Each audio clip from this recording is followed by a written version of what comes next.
Olá, meu nome é Aline Alves Vieira, sou estudante do curso de Agronomia da Universidade Estadual da Paraíba, no Campus 4, na qual sou bolsista de Iniciação Científica. Conto como título do meu trabalho Crescimento, Fisiologia e Produção de Sorgo sacarino sobre déficit hídrico e cobertura morta. Conto com a orientação da professora doutora Maria de Socorro de Caldas Pinto. O cenário do semiárido brasileiro é caracterizado por fortes períodos de seca, alta insolação e baixa precipitação pluviométrica, impactando negativamente na produtividade das culturas agrícolas. Dentre esses desafios, o sorgo sacarino da cultivar 2502 mostra-se como uma alternativa viável por apresentar alto potencial para a produção de forragem, uma alternativa na alimentação dos ruminantes e sendo utilizado como biocombustível, tendo o potencial de ser utilizado na entre-safra da cana-de-açúcar. Dentre suas potencialidades, o sorgo sacarino ainda enfrenta desafios em sua produção em condições de sequeiro e, diante desses desafios, busca técnicas para a mitigação do déficit hídrico. Diante desse trabalho, objetivou-se avaliar o efeito do estresse hídrico e da cobertura morta no crescimento, fisiologia e produção do sorgo sacarino da cultivar 2502. A caracterização da área experimental. O experimento foi conduzido na Casa de Vegetação do Campus 4 do Centro de Ciências Humanas e Agrárias da Universidade Estadual da Paraíba, na microrregião de Catolé do Rocha. Podemos observar na figura 1 o mapa de localização da UEPB, em Catolé do Rocha, e na figura 2 podemos observar a Casa de Vegetação, na qual foi conduzido o experimento. Durante a condução do experimento em campo, foram avaliadas várias variáveis, e essas avaliações foram realizadas semanalmente, tais como a altura de planta em centímetros, diâmetro do como em milímetros, número de folhas avaliadas, eram feita a contagem do número de folhas em expansão, o número de folhas totalmente expandida e o número de folhas mortas. E a área foliar estimada, que levava em consideração o número de folhas totalmente expandida, a largura e o comprimento da folha C3 e o fator de correção. Após a coleta desses dados, foi realizada a análise estatística, a análise de variância e submetido ao teste Scott-Knott a 5% de significância. Com relação ao delineamento, podemos observar na figura 3 a visão geral do experimento. Na figura 3 está esquematizado o delineamento em blocos casualizados.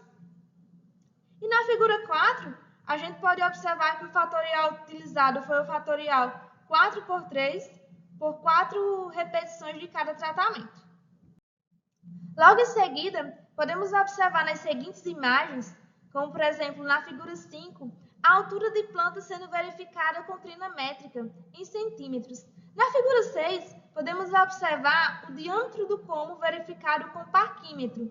E na figura 7, como a gente realizava a estimação de área foliar, levando em consideração a largura e comprimento da folha C3 e o número de folhas totalmente expandido e o fator de correção. No final do ciclo da cultura, com cerca de 90 dias, foi realizado o corte final, na qual foi avaliados várias variáveis, tais como peso da matéria fresca das folhas, como a gente pode observar na figura 9. Na figura 10, podemos observar o peso da matéria fresca da panícula e, por fim, peso da matéria fresca dos comos. Logo em seguida, foi realizadas algumas análises laboratoriais, tais como não será exibido aqui todos os resultados dessas análises, devido à limitação do tempo, mas, a exemplo, foi realizado algumas análises laboratoriais, tais como extravasamento de eletrodos e também conteúdo relativo de água. A gente pode observar na figura 13 o conteúdo relativo de água sendo realizado no laboratório e a retirada dos discos para a execução dessa atividade. Foi realizado a leitura do BICS, do caule do sorgo, a medição de sólidos solúveis, com auxílio do refletômetro, e a partir dessa imagem a gente pode observar efeitos positivos. Por quê? O BRICS aqui deu 17,6, semelhante ao da cultura da cana-de-açúcar. E a gente estava trabalhando com déficit hídrico. Então, a gente pode observar o efeito promissor dessa cultura, mesmo em condições de déficit hídrico, e a semelhança dessa cultura com a cultura da cana-de-açúcar. Podemos observar também que foi realizado leituras fisiológicas com o IRGA, um equipamento que foi adquirido recentemente pelo governo do estado para a nossa universidade. Esse equipamento, ele mede as trocas gasosas. Podemos observar os resultados diante dessa pesquisa.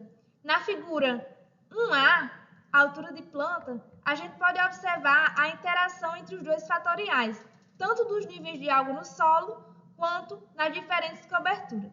Podemos observar que nas condições de 40%, 60% e 80%, em condições de déficit hídrico, quem se destacou foi a palhada de milho. No entanto, apenas em condições de 100%, a bagana de carnaúba ela mostrou-se promissora. Podemos observar na figura 1B, em relação ao diâmetro do pomo, que apenas o fatorial níveis de água no solo, ele mostrou interação.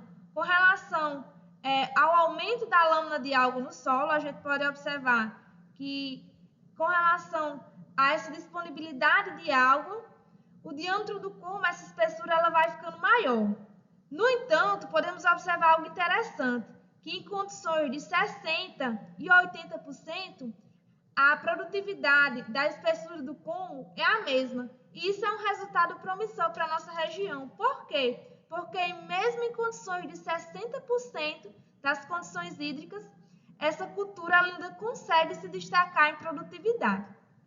Podemos observar na figura 1C, de número de folhas expandidas, a mesma linha de raciocínio. À medida que a lâmina de água ela vai aumentando sua disponibilidade, o número de folhas expandidas tende a aumentar, mas a sua produtividade em 60% e 80% são igualitárias, e isso é promissor. Seguindo a sequência de resultados, podemos observar nos seguintes gráficos, no gráfico 2A, o número de folhas estimadas. Podemos observar o efeito do fatorial independente, que não teve interação. No entanto, tanto a palhada de milho quanto a bagana de carnaúba, elas tiveram efeitos igualitários. Na seguinte figura, na figura 2B, na área foliar estimada, à medida que a disponibilidade hídrica tende a aumentar em condições favoráveis, como por exemplo em condições de 100%, obviamente a área foliar estimada ela também tende a aumentar. Mas é algo interessante que foi observado nesse gráfico e a partir desses resultados, que em condições de 60% e 80%, em condições de déficit hídrico, essa cultura ela ainda consegue mostrar-se linear as suas produtividades em condições tanto de 60% quanto de 80%. Então, isso é algo significativo quando a gente está no contexto de região semiárida. Na figura 2C, na área foliar estimada e o efeito do fatorial de cobertura morta, a gente pode observar que apenas a bagana de carnaúba ela mostrou-se promissora na produtividade de área foliar estimada. Diante dos resultados dessa pesquisa, constou-se que a bagana de carnaúba é a cobertura mais indicada em condições de alta umidade do solo, enquanto a palhada de milho é preferível em condições de déficit hídrico, ambas contribuindo na melhoria do desempenho agronômico da cultivar IPA 2502. Diante dessa pesquisa, obtivemos resultados relevantes, na qual esses resultados foram expostos no primeiro semiárido sobre produção animal no INSA, em Campina Grande. Aqui esses resultados foram os resultados iniciais de 45 dias. Aqui são as referências para a realização desse trabalho.